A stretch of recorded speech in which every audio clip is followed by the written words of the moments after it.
प्रभु यीशु मसीह के नाम में आपको अनुग्रह और शांति मिलता रहे।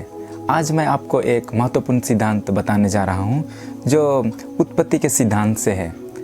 उत्पत्ति की पुस्तक के आधार पर हम एक प्रिंसिपल, एक सिद्धांत को हम पाते हैं। जो चीज़ जहाँ से बनाया गया है उसका अवयव चीज़ में पाया जाता है।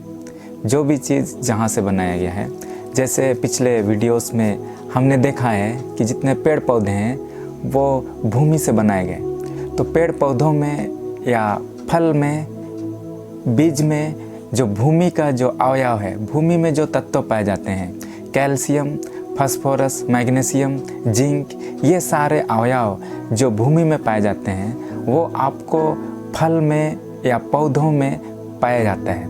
इसी प्रकार से जो भी चीज़ जहाँ से बनाया गया है वो चीज़ का अवयव उस चीज़ के साथ जिससे वो बनाया गया है वो मिलता है, मैच करता है। अंत में जब मनुष्य के बारे जब हम आते हैं, मनुष्य का जीवन में दो प्रकार का है।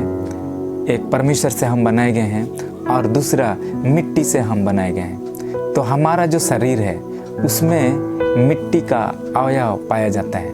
मिट्टी में जो अवयव पाए जाते हैं वो अवयव हमारे जीवन में भी पाए जाते हैं, हमारे शरीर में भी पाए जाते हैं। हाइड्रोजन, ऑक्सीजन, जिंक, आयरन, ये सारे चीज़ें हमारे शरीर में भी पाए जाते हैं जो मिट्टी में पाए जाते हैं, क्योंकि हमारा जो शरीर है वो मिट्टी से बनाया गया है।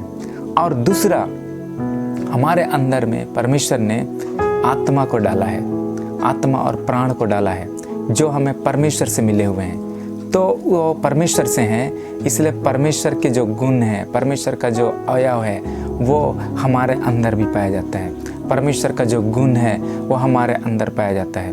परमेश्वर के अंदर में प्रेम पाया जाता है, हमारे अंदर भी प्रेम पाया जाता है। लेकिन जब मनुष्य पाप में गिर गया तो वो प्रेम का जो परिभाषा है, प्रेम को जैसा समझना चाहिए वैसा हम नहीं समझ पाते हैं। लेकिन कुछ मात्रा में हमारे अंदर परमेश्वर का जो गुण है वो पाया जाता है। परमेश्वर सृष्टिकर्ता परमेश्वर है, वो बिना बना करके रह नहीं सकता है, बिना सृष्टि करके वो रह नहीं सकता है, वो सृष्टि करता रहता है। वैसे ही हमारा भी नेचर है, हम भी नए नए चीज़ों को आविष्कार करते हैं, नए नए चीज़ों को हम बनाते हैं। मोटर बाइक, कार और नाना प्रकार की चीज़ें, हवाई जहाज़, इन सारे चीज़ों को हमने इन्वेंशन किया, आविष्कार किया। ये सारा गुण हमें कहाँ से मिला? ये गुण हमें परमेश्वर से मिला है। हमारे अंदर दया है, हमारे अंदर अच्छा बनने का एक सोच है, और ये सब कुछ, ये गुण परमेश्वर से हमें मिले हुए हैं। हमारे अंदर बुद्धि है, जो सृष्टि की कोई भी वस्तु, सृष्टि की कोई भी जीव जंतुओं में इतना बुद्धि विकसित नहीं है जितना हमारा बुद्धि विकसित है, क्योंकि हम परमेश्वर से बनाए गए हैं। तो जो चीज़ जहाँ से बनाया गया है उसका अवयव, उसका गुण उस चीज़ के अंदर में पाया जाता है। तो परमेश्वर आपको बहुत ऐसा आशीष देने पाए। आमीन।